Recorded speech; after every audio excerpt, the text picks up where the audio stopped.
Good evening, everyone. There are 41 people in the room and still a few coming into our last conversation of the Foundations of Teaching and Learning series. Welcome, welcome, welcome. Want to make sure that everyone saw this little clip right here. Make sure you have your cell phone close by. We're going to need it just real quick at the end of our time together. And in fact, what I'm going to do is I will end. I will turn it over to Karen. She'll have some final housekeeping notes for all of you all when it comes, to getting your evaluation and your continuing education credits. And then after that, she's going to turn it back over to me. While she's doing that, you'll be getting your cell phones ready. We'll do a quick little activity with cell phones, and then we will be finished for the evening. This is creating and implementing an early childhood education care multi-tiered system of evidence-based framework. And the goal is to figure out a way we can work smarter and not harder. There's nothing wrong with working smarter and not harder. We're not lazy.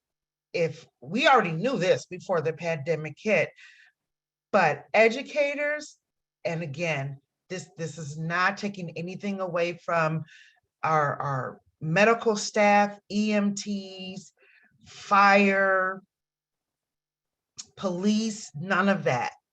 But essential and hardworking, just pick up your mirror and look in it, educators.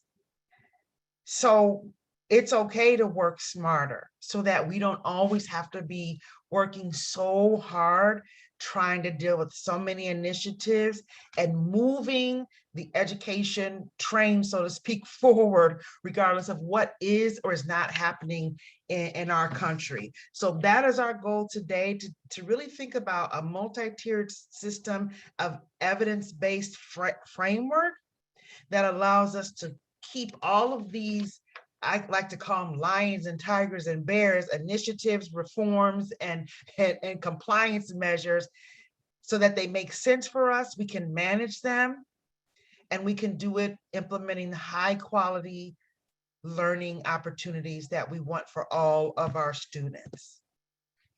As Karen said, this is sponsored by ECPL, Early Childhood Professional Learning. It is inspired, this entire series that we've been through. Now, for those of you that are new today, when you hear the word series, oh, wait a minute, what is she talking about? Series, what did I miss?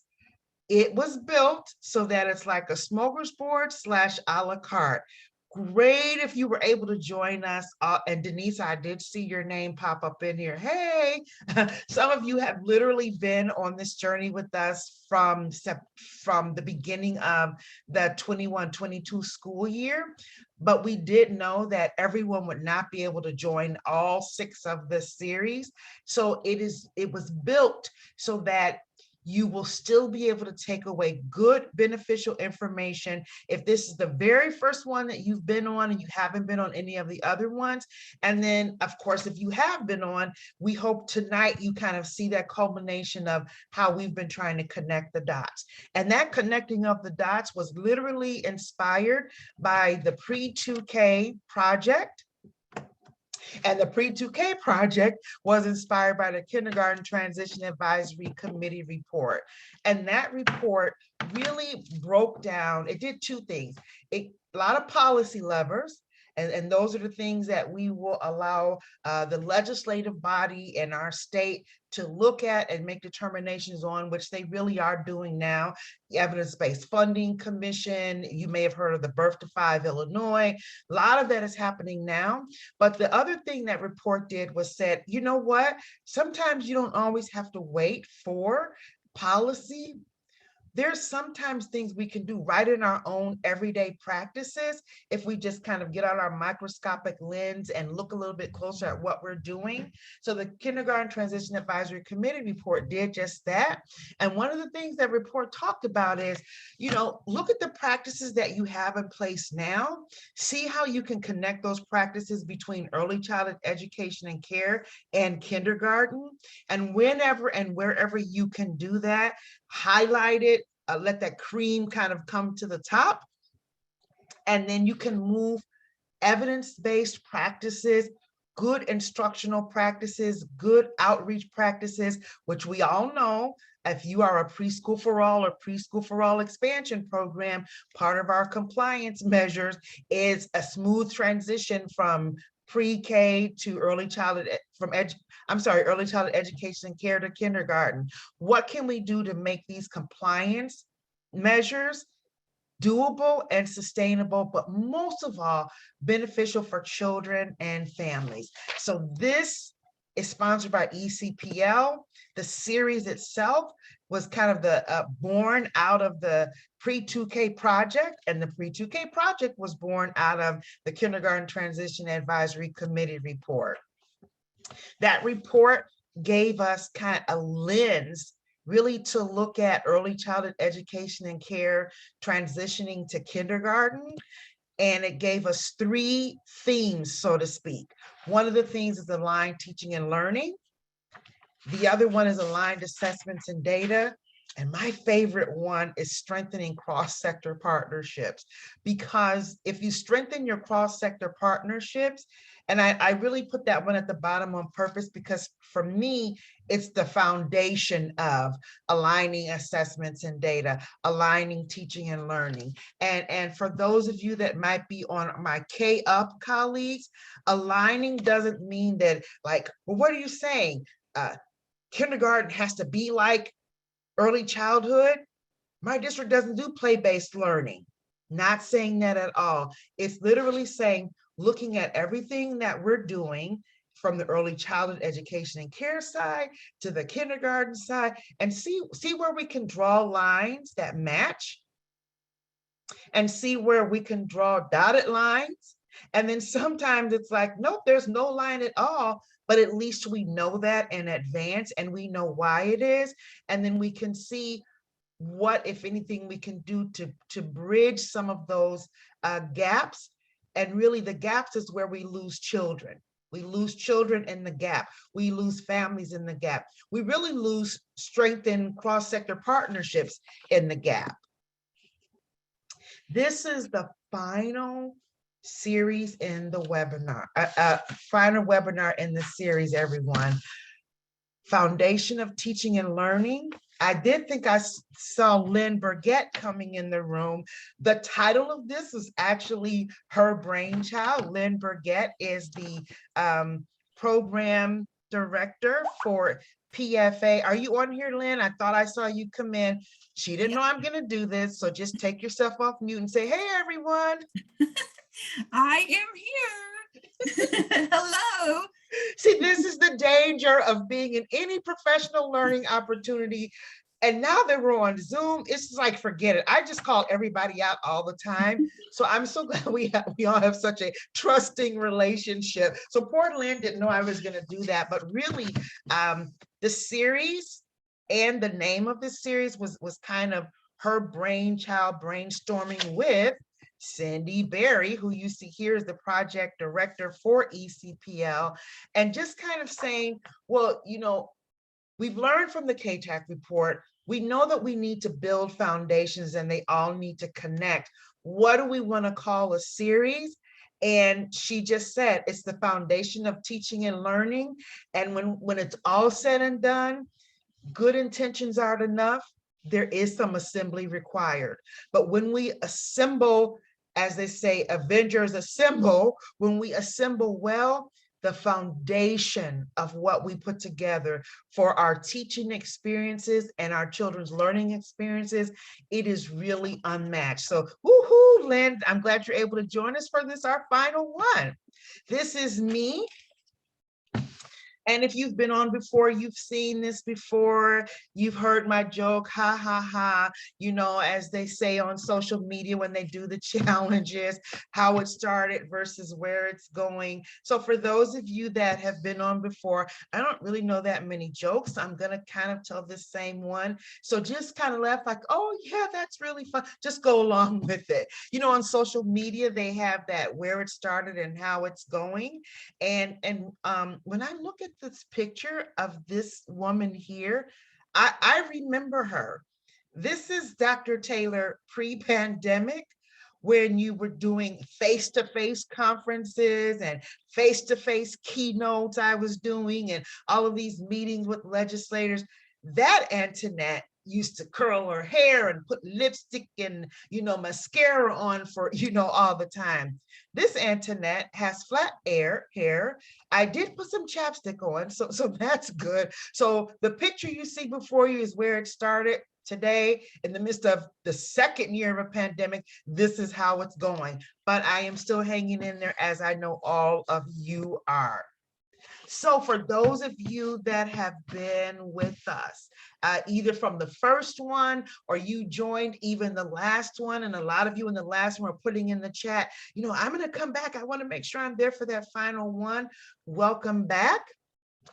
For those of you that were with me during sessions that I did during the virtual ESSA Multilingual Conference, we invited you. Cindy said, you know, invite them to come to the final session, because you know the conference sessions, they move so quickly and you don't always have a chance to unpack as much as you would like.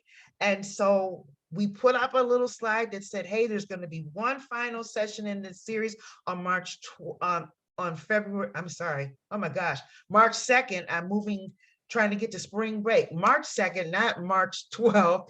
And some of you may have joined us from there. So I'm actually going to stop sharing real quick. If you were in one of the sessions that I did on MTSS at the ESSA conference, would you be willing to raise your hand real quick? And I'm just going to kind of scroll through here. Hey, Feds, so see already, come off mute. Hey. What am I supposed to be saying? My name is Feda, and I could not change it on my phone. I didn't know how to do that. It's not. Hi, Feda. You were with me at ESSA. I'm so glad to see you. Anybody else was with any of the ESSA sessions and joined us today? There are a lot of us, you all, 50 of us here.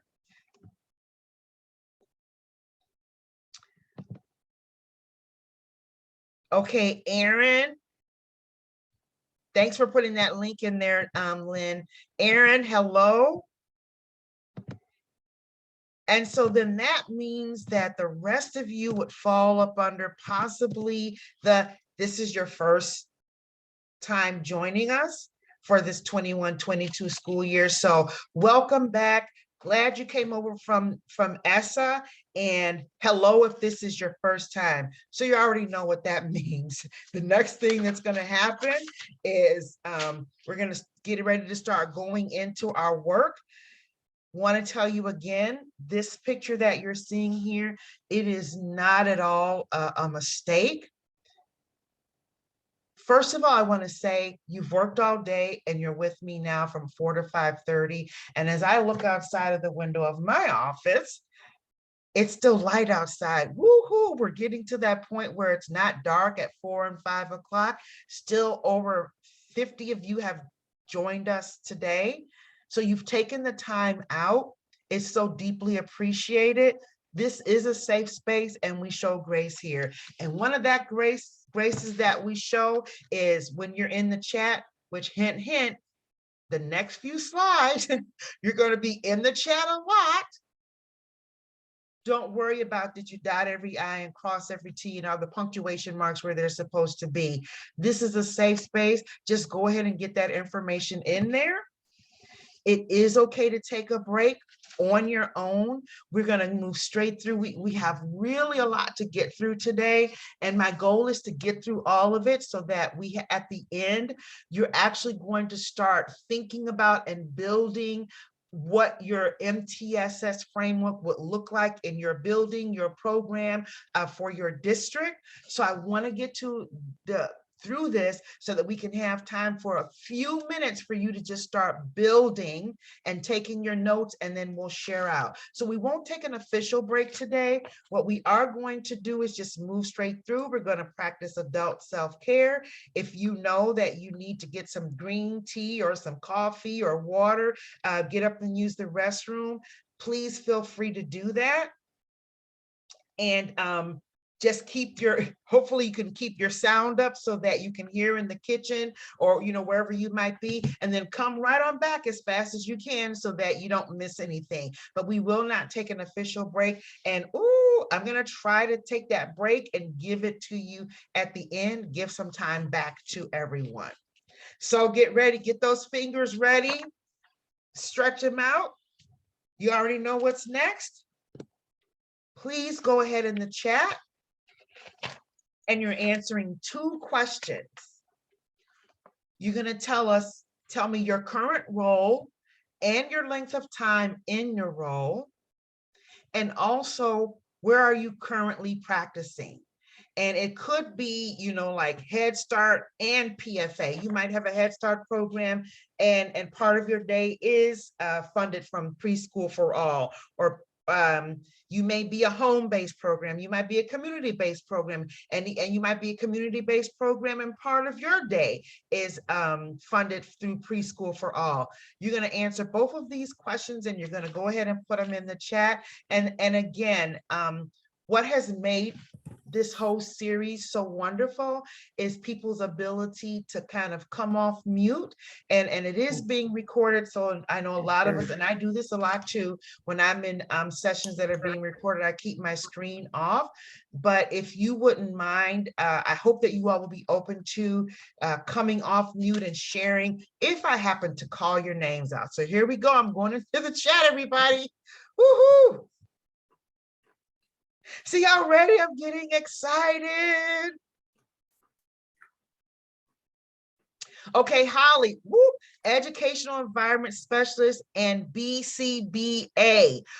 Holly, would you mind coming off mute? I would love to hear just a little bit about Educational Environment Specialist and BCBA. Sure. And also West 40, that is Senator Karina Villa's neck of the woods is West 40. Is that correct? Oh, I wish I could tell you, but honestly, I've only been there 6 months and I'm still learning. Oh my gosh. So will you tell us a little bit about the work that you do? Sure, I have a window open. I'm going to close it real quick so I can be a little bit more audible. Sure, I'm a consultant and we have 40 school districts in our ISC, our Intermediate Service Center, and I support student cases and classrooms for kiddos with IEPs or soon to have IEPs, and just help structure special education classrooms a little bit better. Wow, I am so glad. 6 months in, I'm so glad you joined, and just hang tight because part of our conversation today is going to be some detailed explicit instructions and conversation about students with disabilities and the MTSS process. Hey, Denise, I already said hello to you. Denise has been with us. If you just go to your little icon and click the whoo, Denise is been with us this entire year. She is 31 years in the game of education. She was a first grade teacher, and then you know how often it happens. We get voluntold that we're going to move to a different position, or life just sends us there. After being 31 years in first grade, Denise is now at a private daycare center, and I was so excited when she joined, because truly part of that KTAC report, strengthening cross-sector partnerships, is reminding us we are all colleagues: private school, charter school, community-based organizations, district programs, K-UP. Hey, Lori Hensel, I just saw Lori on here. Lori didn't know I was going to do this. Come off mute and give us a shout out real quick, Lori.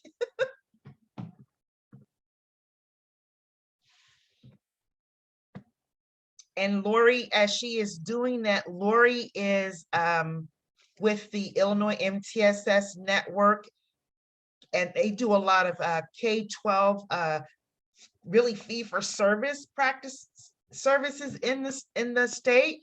And the MTSS network and ECPL facilitates the Illinois Early Childhood MTSS Committee. And to make sure we don't have any gaps, just like strengthening cross-sector partnerships, we strengthen cross-sector work. And the MTSS network and the Illinois EC MTSS committee have worked very closely together for the past 4 years. And so Lori, when you get a chance, and if you just come off mute and say hello to everyone, so glad to see you on with us. Hey, Kathy Vickers. Oh, hey, everyone. Okay, see, I've already got to calm down. Hey, Kathy. Kathy is both my buddy and my colleague. Want to give us a shout out there, Kathy Vickers? Hi, everyone. So happy to be here with all of you and you, Antoinette. And yes, remember, you're my best buddy. Kathy and I think we've literally been in meetings starting this morning at 9 o'clock. So we're just going to close the evening out together. Social workers, I see special related personnel, Cindy Fretch, EC school social workers. Yes. And I don't have any favorites. You know, I love you all, but woohoo, special ed in the house. Love it. Family support specialist. Look, you know what I'm seeing a lot of, I've been in my position 6 months.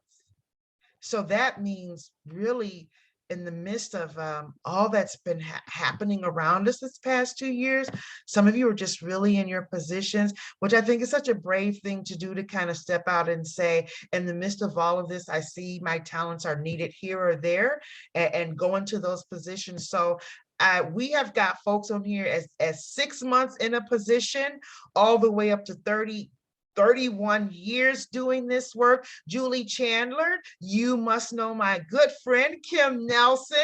If you are from PFA Rockford since 2012, you have to know my partner in crime and my confidant, Kim Nelson. Do you? And if so, come on off mute and just tell us that. Oh, God. Oh, yes, I know Kim. I just met with her today.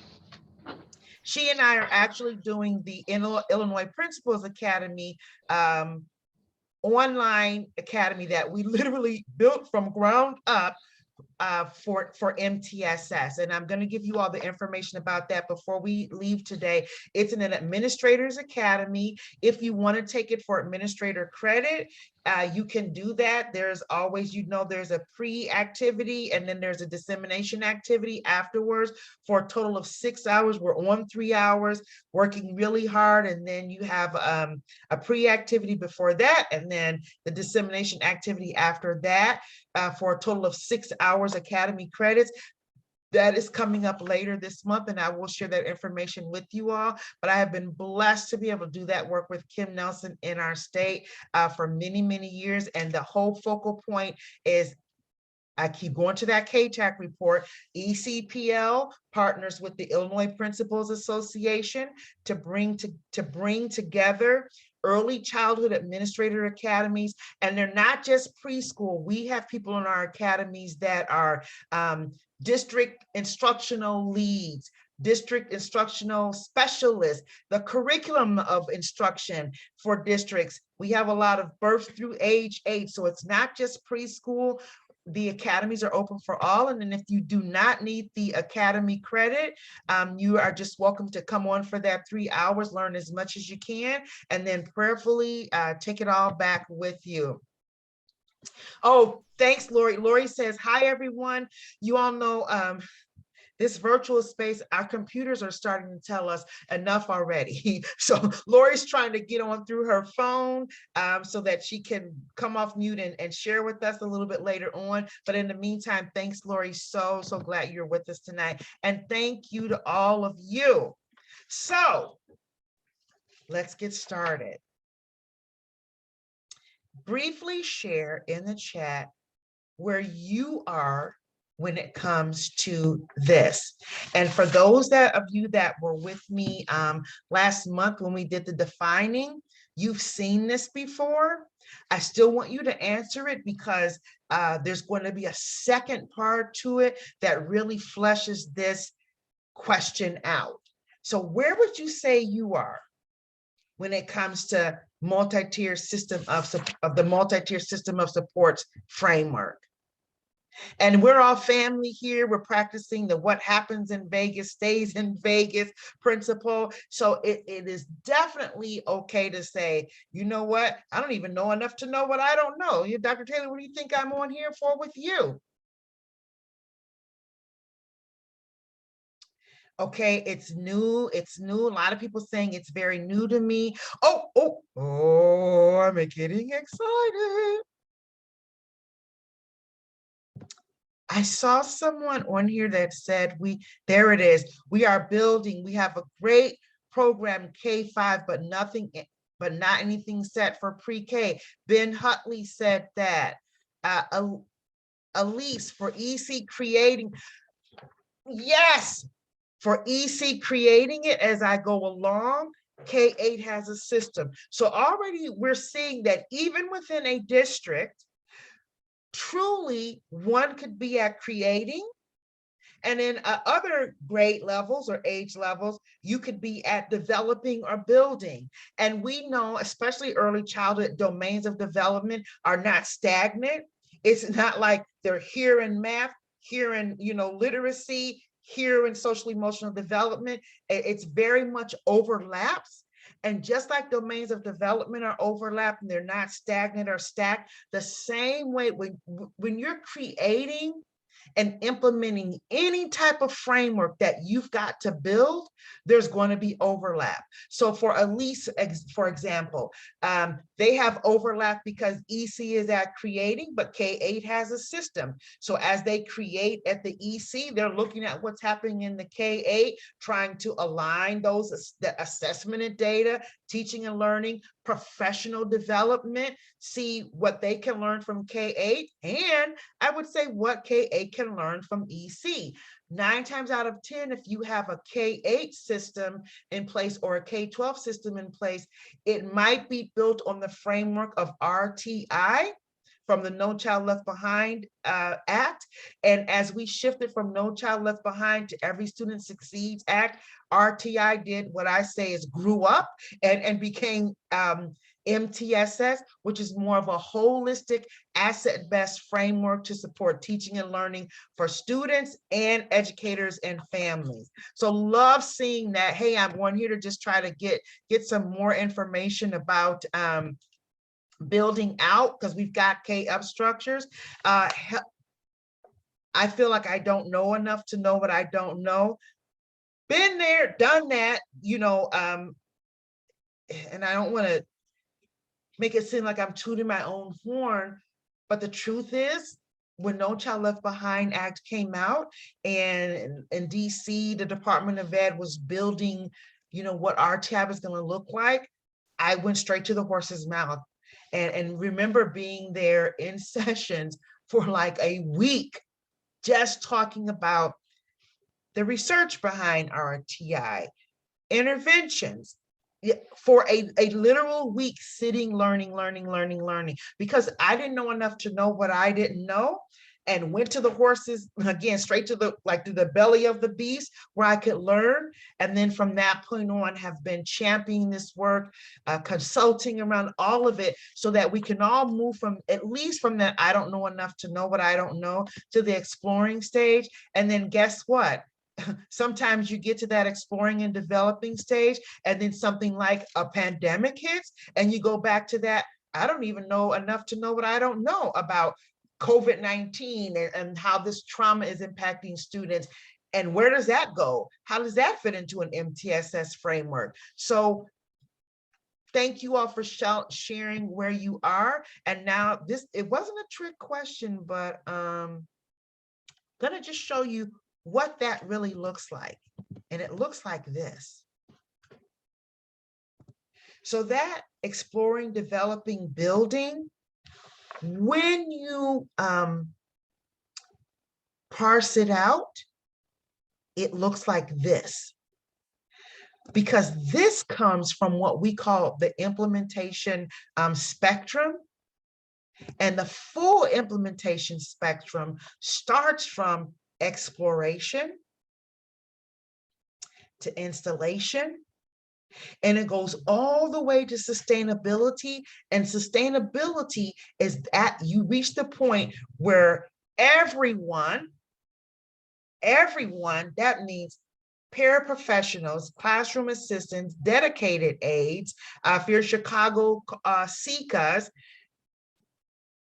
everyone that touches the lives of children would be able to say, oh, yes, we implement an MTSS framework here in our district, in our building.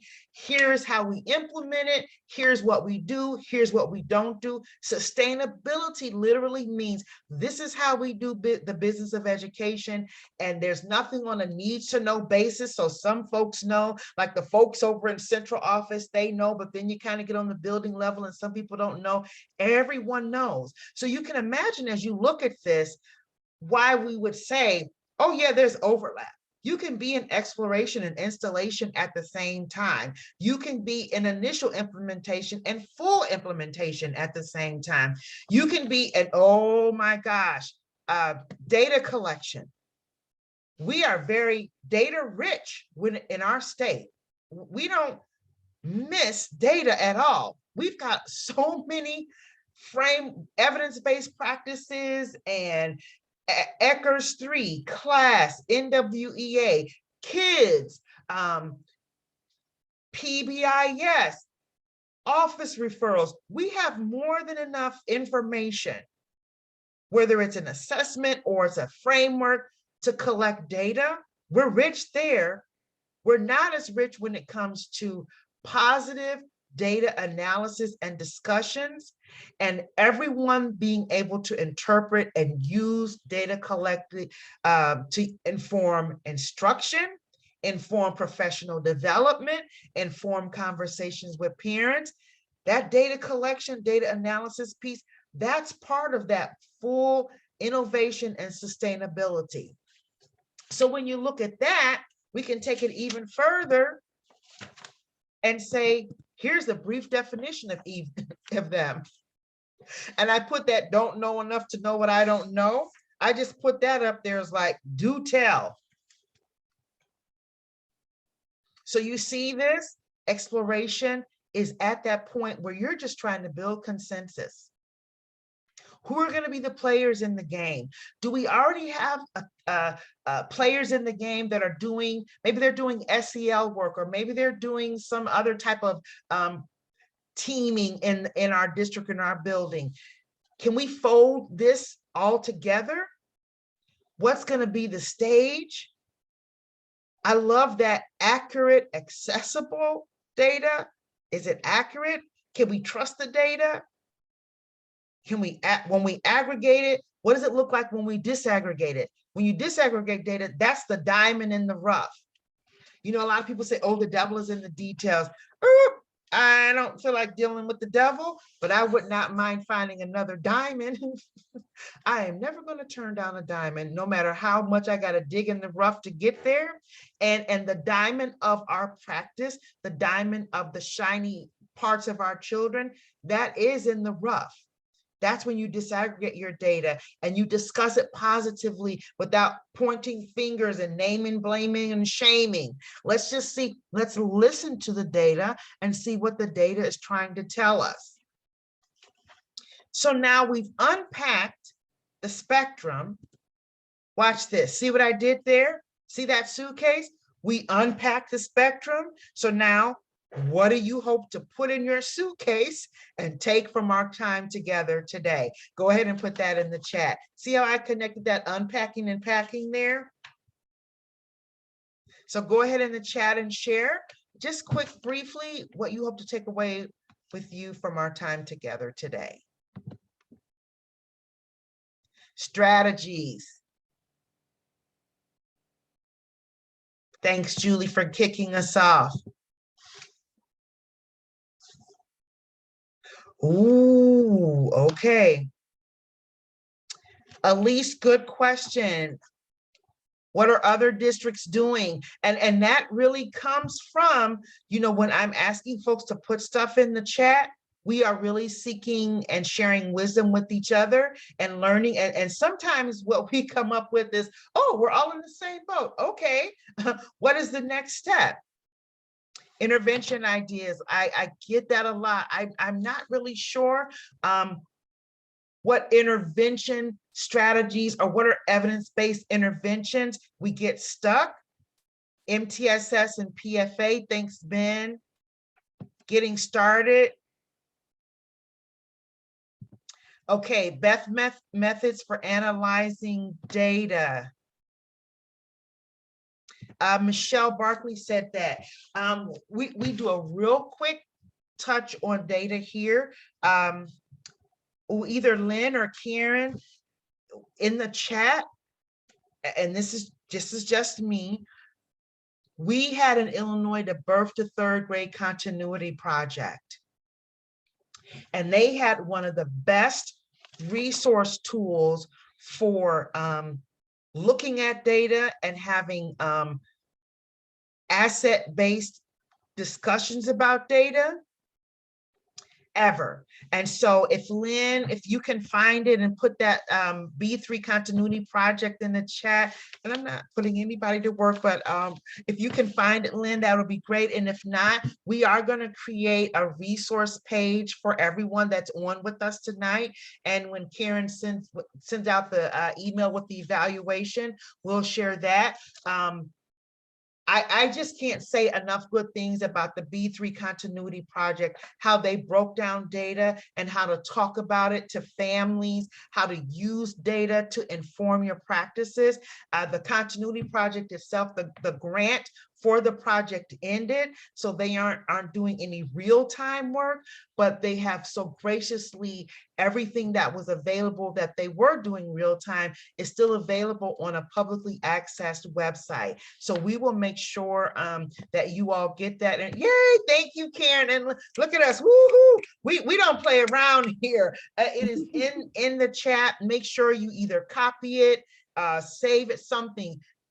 This will be a very, very great tool to use when it comes to those of you that were saying, wanting to understand about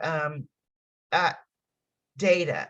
Dakita, creating an MTSS plan to fit our program.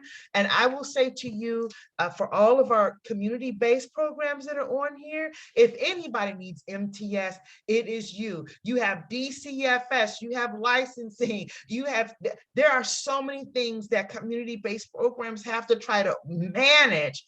MTSS is that tool that can hold all of it together, and you'll see that a little bit later on. And again, want to give a shout out to our partners, Illinois AEYC.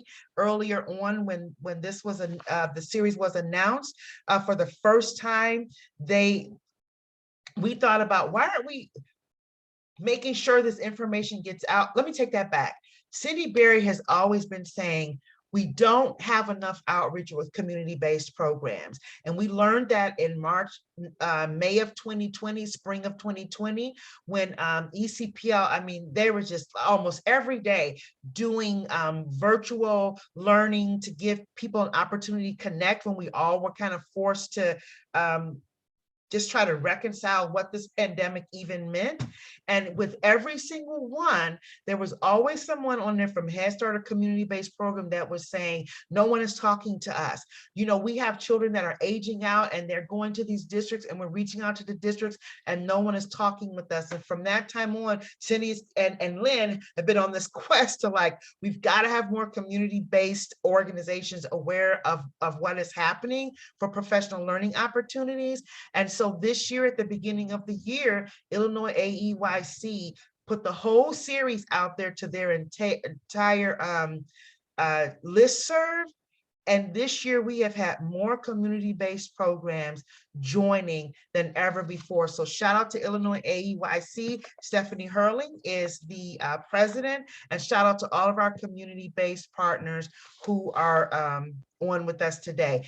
And yes, Julie, we know a lot of folks are in their car and on iPhones. We will definitely make sure that that you will get the resource. And yes, the National Center for Pyramid Model Interventions, we will make sure we include that website as well. Well, let me write that down. Instant PMI.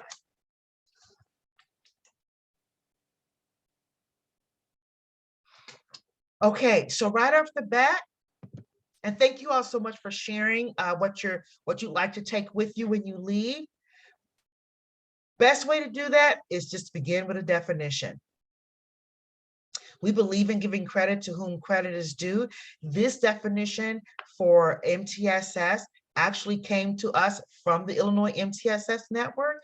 And as I shared earlier on, to make sure that we were building together, Cindy Berry made the decision that the Illinois Early Childhood MTSS Committee would literally adopt this same definition. This graphic here comes from Illinois MTSS network. You see that it is built on equity, and our state strategic plan has a whole equity section in it.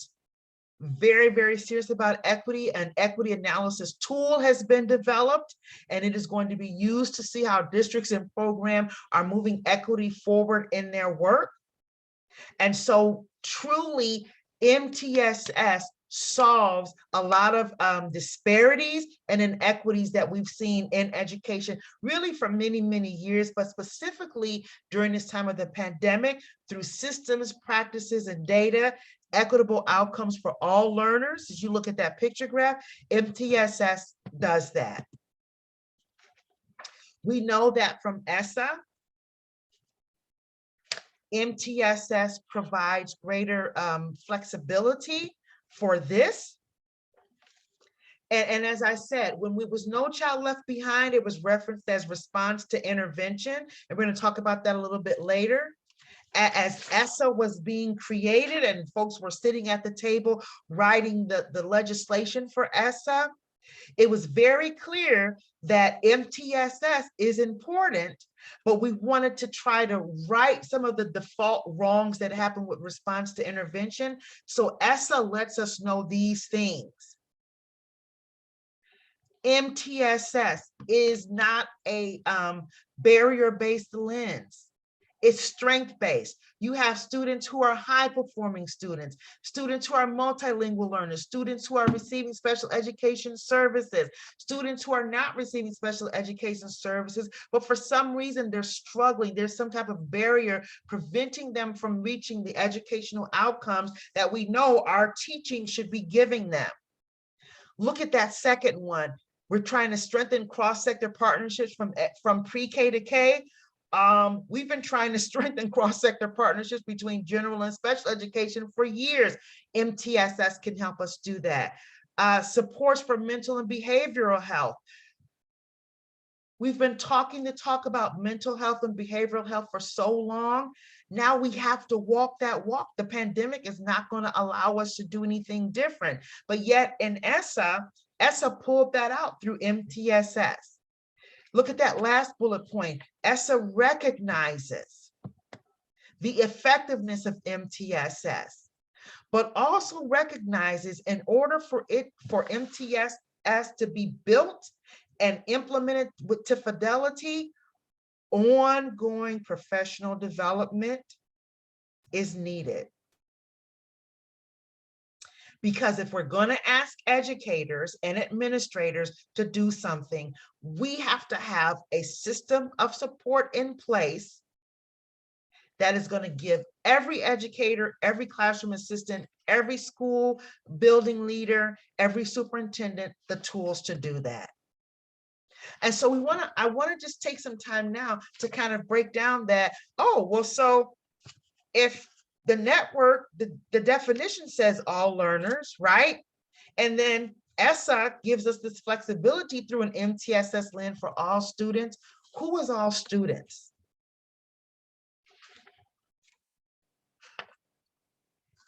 It's advanced ability students, twice exceptional. Twice exceptional are students that literally one child, one or more areas of development, they meet the criteria for specialized services because they have a diagnosis of a disability. And in another domain, they meet the criteria for exceptional services because they are above the domain of development for their age. That's twice exceptional. Literally two domains functioning within one child. That question mark could be anything. It could be students who are being raised by older siblings. It could be students who have family members who are involved in the justice system. It could be students who have long COVID. So diversity in all, although some districts say are diverse learners, and I get that because they didn't want to say students with special needs or special ed students, but the truth is, in one way or another, all of our learners are diverse. All of our learners are diverse, just like we as educators are all diverse. So MTSS is that providing these high quality curriculums to meet the need of the whole child, of which children? Every child. We want the whole child of every child to be, their needs to be met. It's holistic. We really are concerned with whole human beings. And we realize that all of these domains of development and content area and initiatives and reform, they're independent, interdependent, and interrelated all at the same time. We shift our thinking and conversation to special populations, not subpopulations.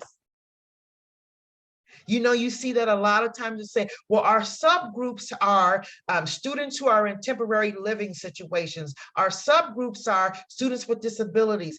No, I don't, that framing, that language, there's just something about it that just like gets up under my, like when we used to have chalkboards in classroom, just like wringing your fingernails across the chalkboard. Even that paradigm shift to the language we use when we're talking about our students and families, and I would even say teachers, right? We changed our ESSA plan, we amended our ESSA plan because in the initial ESSA plan, districts were defined as poor performing. That's not nice language at all. We want to shift our language so that we don't think of groups as subgroups, but as special populations. Here's why we want to do that when it comes to students who are multilingual learners. Here's why we want to do that when it comes to students who meet the criteria for specialized education services.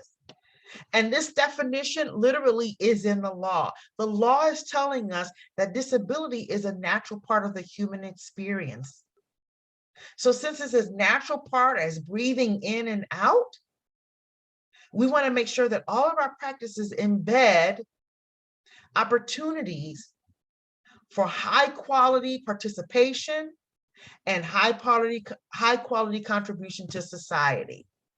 So instead of thinking of folks as being subgroups, where it's like a problem that we need to erase, it's special populations that need a little bit more intense focus and support, but it's all a part of our universal framework. So it's not a problem. It's not anything that we want to erase or kind of act like, well, that's the case manager's job. That's the ELL people, they're doing that. Oh, right, well, we have a McKinney-Vento person. They handle all, all of the students with temporary living situations.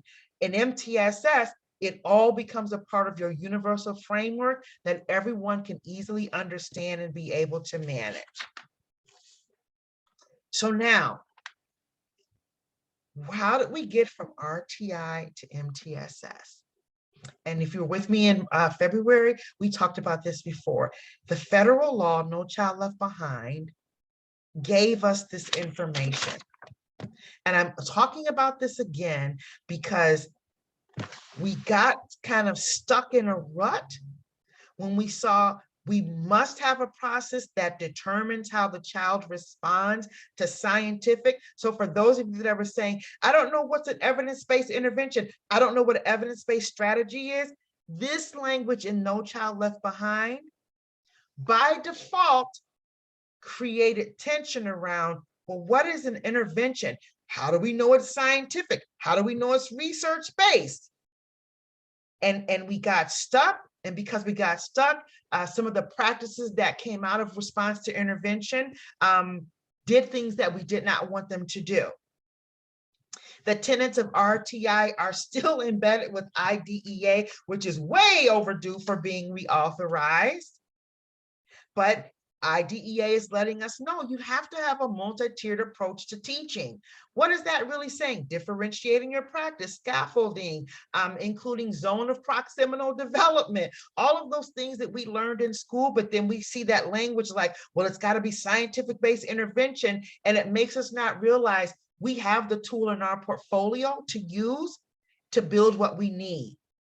And then that last part, that possible determination. That made RTI become, what are we going to do? We can't do this because before we do a referral for an evaluation, or we have done this, so we know that they need specialized services. RTI and special ed kind of start walking hand in hand down the lane of education, but not in a good way. It caused a lot of problems. And I will say, across the nation, it caused problems. So as states were creating their RTI plans to send up to the Department of Education by 2008, and then we got that approved. And then from 2009 to the start of the 2010-2011 school years, districts were supposed to be doing professional development around RTI. Sprinkled in there was this notion about RTI being a vehicle for children to get into special education, RTI halting the process. So it was like two things. Well, this is what we have to do before so they can get into special ed. And then on the other hand, it became, oh, we can't do this. We can't give them referral for an evaluation because we haven't done RTI. Illinois addressed this along with several other organizations. CEC was first to address it in 2008. When they were getting the buzz like, hey, wait a minute, the Council for Exceptional Children is hearing that states are creating plans that are going to impede the referral and evaluation process. I think in our state, we should be proud because in 2009, when the state created the Illinois State Board of Educational Rights and Responsibilities, RTI language was actually in that document and specifically spoke to the fact that we cannot delay a referral or deny a referral based off of anything whatsoever that has to do with RTI. Nor can we say, well, we don't have to do a referral and evaluation on this child because we've done RTI. We already know they have a learning disability. We already know they have autism spectrum disorder. In 2011, the Office of Special Education Programs put out a letter saying, hey, you all, we're hearing this that our states are implementing RTI and it is creating a barrier for the specialized services process. In 2016, they specifically put out a letter that had to do with early childhood education. And then in 2020, our state, again, once ESSA was created and the ESSA plan was accepted by the Department of Education, we went back and reviewed all of the practices that were in place in Illinois. And this guided book here, ISB's Educational Rights and Responsibilities, was updated. And I was blessed to be able to work with the editor to transition out the RTI language to MTSS. And it's a whole book and it's really good. And I'm not just saying that because I helped write the part of the MTSS section, but it is really, really good for guidance. 504, it has information there about students who are multilingual learners that have a disability. It's a really great tool to have. It's kind of geared towards supports for families, but as practitioners, it's good for us to have as well. This is what the State Board of Education said in their 2009 document. This is how our state has made sure that it's not only in a guided document, it is now in the law, Public Act 101-0643. So we have the ISB guidance from 2009. It was updated and released August 2020. As that document was being released, we had a law moving forward, and actually the language in this law actually started around 2017-ish in our state, trying to get it to this point, to now the law actually talks about IEPs and MTSS, and this is what it says.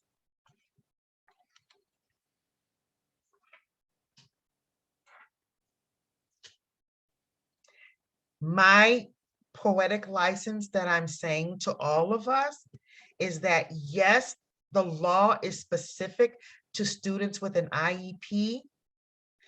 Please think of this as a law that is meant to protect the integrity of the disability process. So if you have students that have a 504 plan and you're doing anything with MTSS, which you should be, because MTSS is for all, as universal practices, targeted, intensive, it is literally for all. Please make sure that you're thinking about these guidelines when it comes to your students that have a 504 plan as well. Family should always be a part of what we're doing, but now in the law, it says whatever you're in, and it doesn't mean that every time you have an MTSS meeting, every family in your whole district has got to be a part of that meeting. What it does mean is that families should never come to an IEP meeting or a 504 plan meeting and for the first time here, oh, we've been doing these, we put this tiered supports in place for your child, and that's the first time the family's ever hearing about it. Now, technically speaking, no family should ever have let that happen to them, but it certainly should not happen for students with an IEP. And again, my poetic license in there is students that have a 504 plan. And then as I shared before, this booklet was updated and the MTSS portion is on pages 7 through 15. And again, we will make sure you have that link to that in the resource page. So what we've been trying to do literally since No Child Left Behind and 2010 and 11, and oh my gosh, we see all this happening when it comes to RTI, and the letter of the law may have said that, but the intent of the law didn't mean that. It's kind of like when you have a conversation with someone and you say something and then they give it back to you and you say, yeah, that's what I said, but that's not what I meant. So sometimes the letter of the law and the intent of the law, the interpretation of it gets a little bit murky. And whenever interpretation between letter and intent happens, implementation can get really, really bogged down in the mire, so to speak.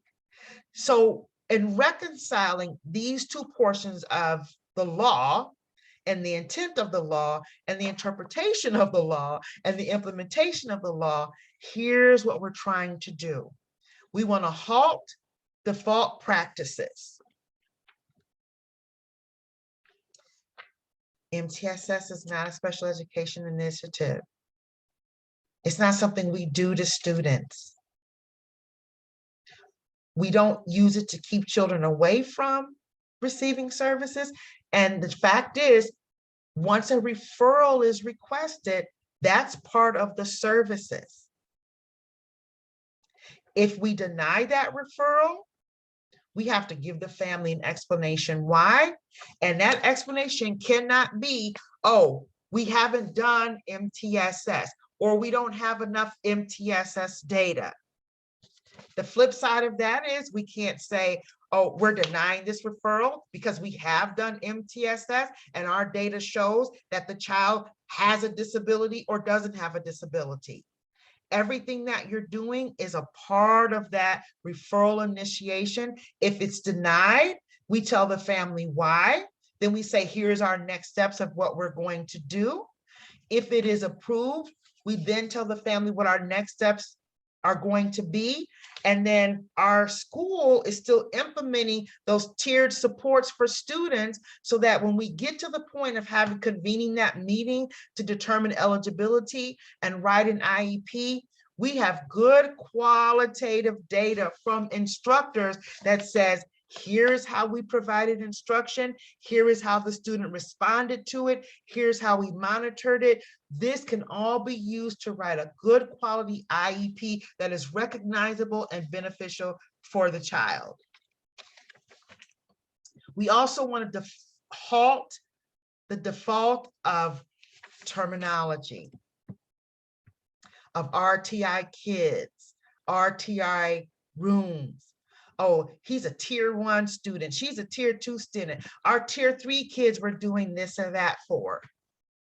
And it's not, I don't have it in this webinar, but you know, we're famous for saying the instructional techniques and strategies are in tiers. Not children, not educators, not districts. Our instruction is in tiers, meaning universal, targeted, more intensive, individualized, but not children. When you start saying tier 1 student, that's like placement. It's not friendly language. Like we ask people to stop saying, oh, he's a special ed student.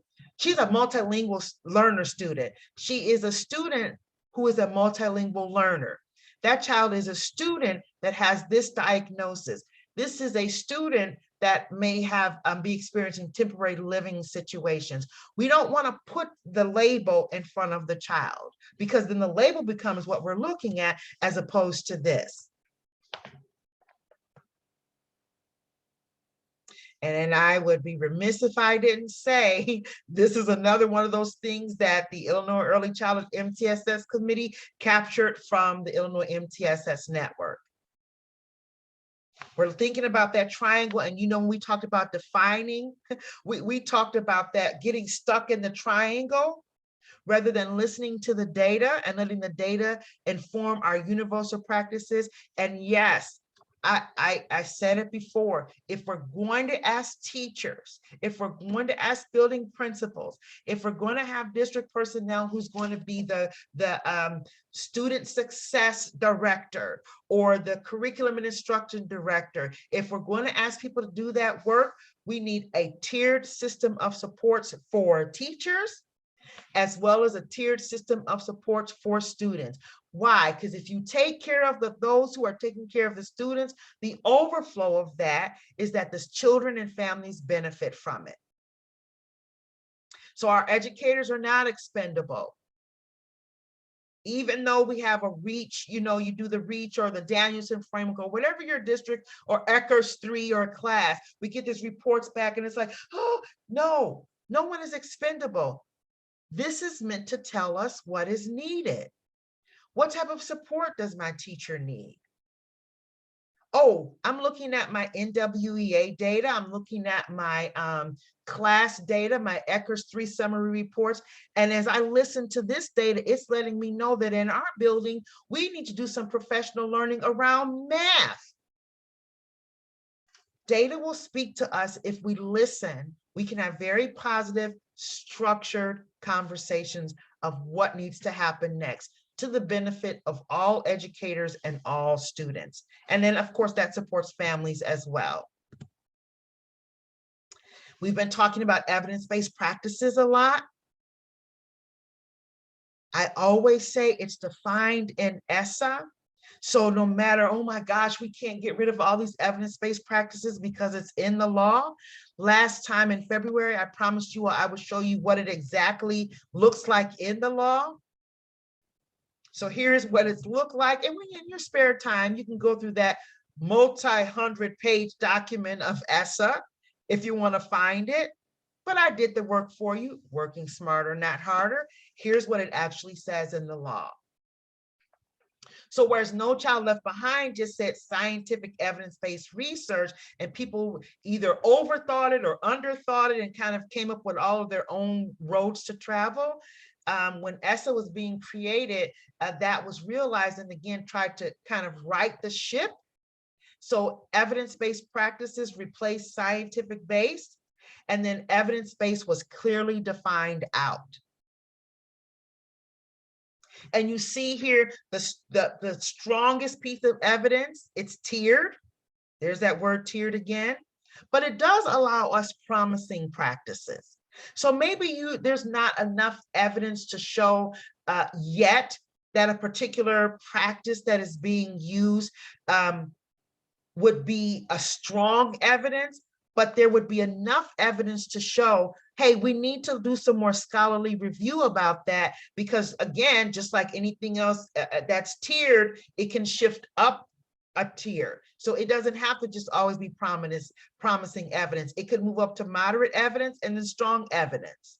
But this is actually what it looks like in the law. And this is what it looks like in Illinois.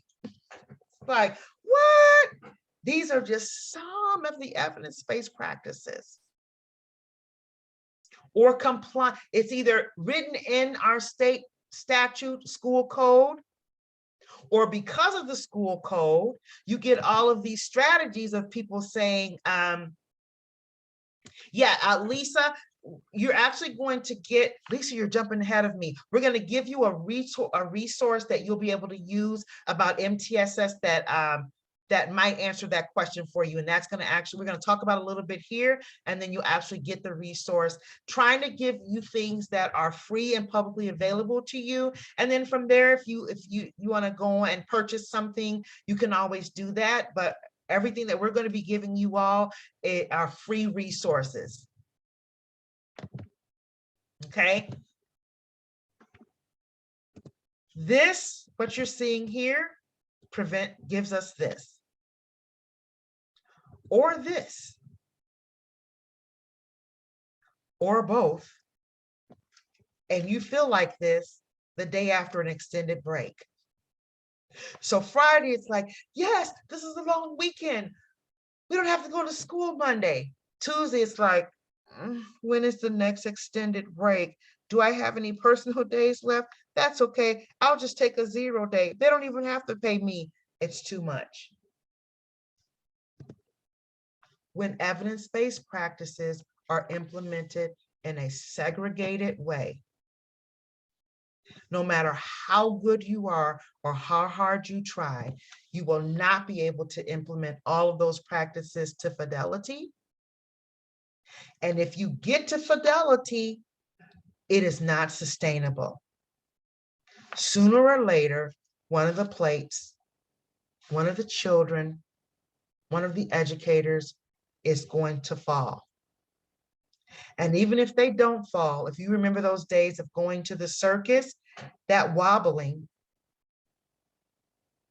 we don't want to be in a constant state of disequilibrium. It's just not sustainable, and it's not good practice.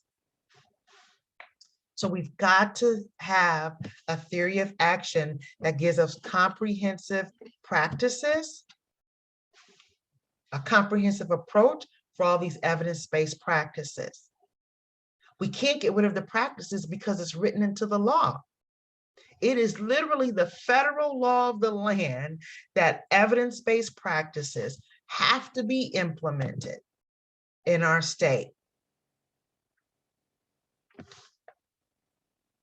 So since we've got to have all of these practices, we want to use them in a way that is comprehensive. I had a question in the chat. Can I ask what data your districts are collecting and analyzing? So 2 things, a lot of data points, and all data is not quantitative. Assessments give us data.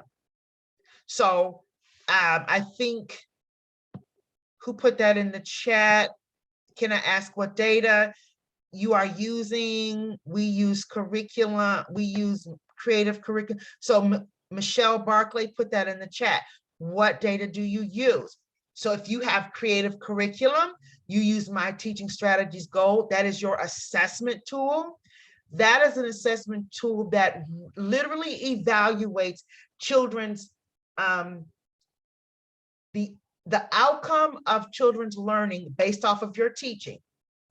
Not critical at all, but quite literally, when we assess children, we pause teaching to gauge how our teaching has impacted the children. Common Core, or Illinois Early Learning and Development Standards, The New Illinois Learning Standards tells us that that is not only what they know, but the behavior, knowledge, and skill that they are able to apply. My teaching strategies goal is an assessment. NWEA is an assessment. These are literally things that you're doing to assess children's learning. Everyone in Illinois does not use creative curriculum. Some people use DRDP, I think U46, because they were one of the pilot districts that piloted the Kindergarten Individual Development Survey. DRDP, kids is very closely aligned with DRDP. I have my little book right here. Excuse me one second.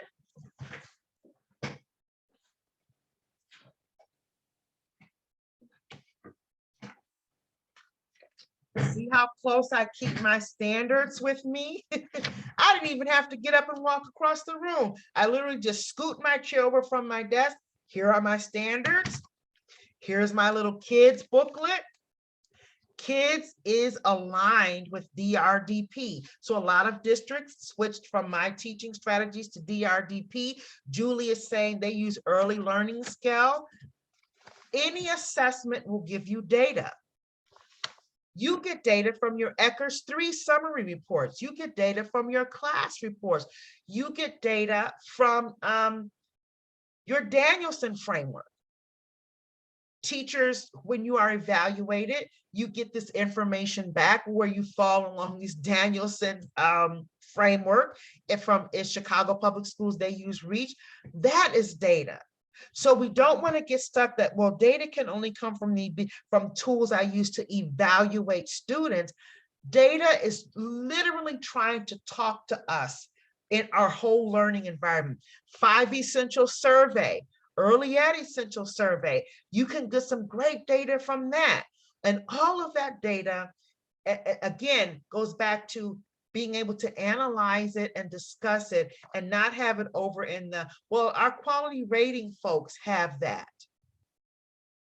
And then the only time it comes out is when we want to say to teachers, you know, what happened? Our kids' data is showing this. My teaching strategies data is showing that. What are you guys doing? No, data is friendly. It is a good 4-letter word, not that other one. And so you can get data from all kinds in your environment. And for me, the best data is that qualitative data that comes from the anecdotal notes that you collect from your students, just from your everyday naturalistic experiences with them. Kindergarten Individual Development Survey, it is a KRA, Kindergarten Readiness Assessment, but it is not an assessment like TSG or Early Learning Scale. Screeners, you can get us data from your screeners, Dial 4, HELP, IGDs, anything that tells you something about the children or the educators, either reflective practice or if you're an administrator with us today, anything that gives you that information, quantitative or qualitative, that's where your data comes from. And all of that should be included in your comprehensive approach to your practices. Ooh, we're doing good, everyone. Kind of. All right, let me move along. Here's where I wanted to get to. So we got to start this practice work, right? The first thing we're going to do, we have to land the plane. This build the plane while you're flying it. We're talking about our children here. We're talking about ourselves as educators. Which of you, I don't care how, we all need a vacation and we all want to go to Cancun or Hawaii or, somewhere. But which of us would walk up to the gate and then they'd say, ladies and gentlemen, we will now be boarding flight 458. And don't worry, that wing is not on the plane yet. We plan on building that as we're flying it. It's like, that's okay. I'll just stay here in Chicago. Land the plane, build the system on the ground,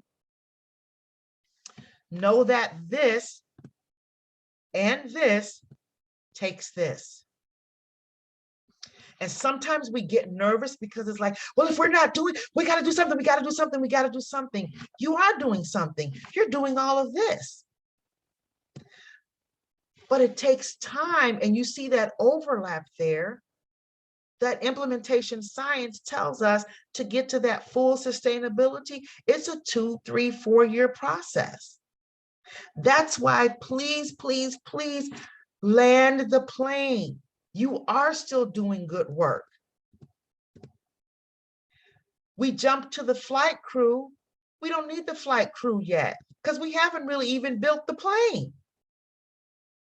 And before we need the construction crew, we need a plan. Take some time, think about your plan. What do you want it to be? What don't you want it to be?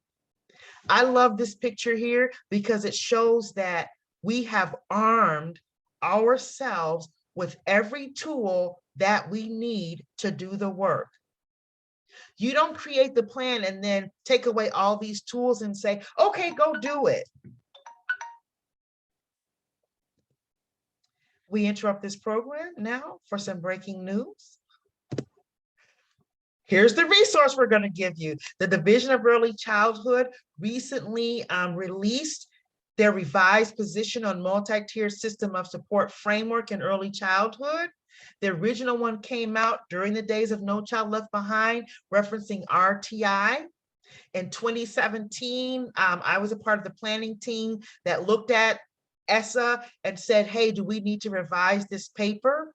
I was blessed to be a part of the national writing team for this paper. It talks about myths, misconceptions, students who are multilingual learners, students who are students with disabilities. It kind of helps us shift from that triangle to what really good practices look like. We do have that for you all as well. I think it's important that we know that the federal government has now given us guidelines and let us know that long COVID symptoms are going to be a part of the ADA, which means as we're preparing, and remember that all continuum, and I had those question marks there. Well, now in our country, long COVID is going to be a part of those question marks. That guidance document will also be in your resource page as well. And then, and more importantly, in our state, MTSS is recognized enough that it's actually a part, it was included in our state's ESSER plan. So MTSS is so valid and needs to be understood, which is why there's 50 of us on today. And now I take you back to our regularly scheduled program. Build the system while it's on the ground, including these things. Think about your educators as well. Know it's cyclical. For those of you wondering, but I don't know what an evidence-based intervention is. Yes, you do, because you know what evidence-based instruction is. The intervention, it's like springs forth out of the instruction. The seed is instruction. The soil around the seed is your curriculum, evidence-based, the Illinois Early Learning and Development Standards, the new Illinois Learning Standards, your kindergarten individual development serve. All of those things are things that take that seed and nurture it, and it begins, you get that little sprout coming out. If the seed is well planted, professional development, ongoing professional development, everything that comes up from that seed will be evidence-based. I submit to you today, the best intervention is you, the teacher, you, the classroom assistant, you, the related services personnel, you, the social worker, you, the building principal, you, the district administrator. You are the best intervention that the children have. What you bring to the table is your instruction, your pedagogy, your implementing the curriculum, your understanding of the standards. I mean, Lynn was so insistent. The very first thing we have to do in this series is the standards. We have not trained in our state on standards since 2013, 14. People have graduated from college, you know, people have gone, like our good friend Denise, she went from first grade to now private practice, Illinois Early Learning and Development Standards. Where is she going to get that information from if we're not constantly doing ongoing professional learning opportunities? I promise you all, you are the best intervention and chance that so many of our students have. And I want to say to every teacher that is on here tonight, trust yourself as the intervention, trust your instructional strategies as the universal, targeted small group, you know, how you're interacting with children just throughout the day. That is evidence-based because you're using curriculum and standards that are evidence-based. Prevent initiative fatigue. Just because something new is thrown at us does not mean we need to reinvent the wheel. Remember that, what do you hope to take with you as you leave today? When you're thinking about universal practices, think of Southwest, and I'm not, you know, Southwest United, whoever. When they tell you that first bag flies free, everything, throw that kitchen sink into your universal practices. Because this is what it looks like. We're moving away from that triangle. And Lynn and I, oh my gosh, this is actually going on the year and a half of this. What we are actually doing is creating a pictograph of something that looks more like this, where you would see like social and emotional learning, National Center for Pyramid Model Interventions, PBIS, RTI for those districts that are saying, well, no, we use RTI because we kind of use cut scores. If children, we get data back from assessments and children, their scores are here or here, we immediately do something. That goes in the foundation. Kindergarten Individual Development Survey goes in the foundation. Illinois Early Learning Development Standards. Go see how there's a place for each one of these things, and those spikes kind of come out the ground to let us know that whatever we put on top of that, it's going to connect.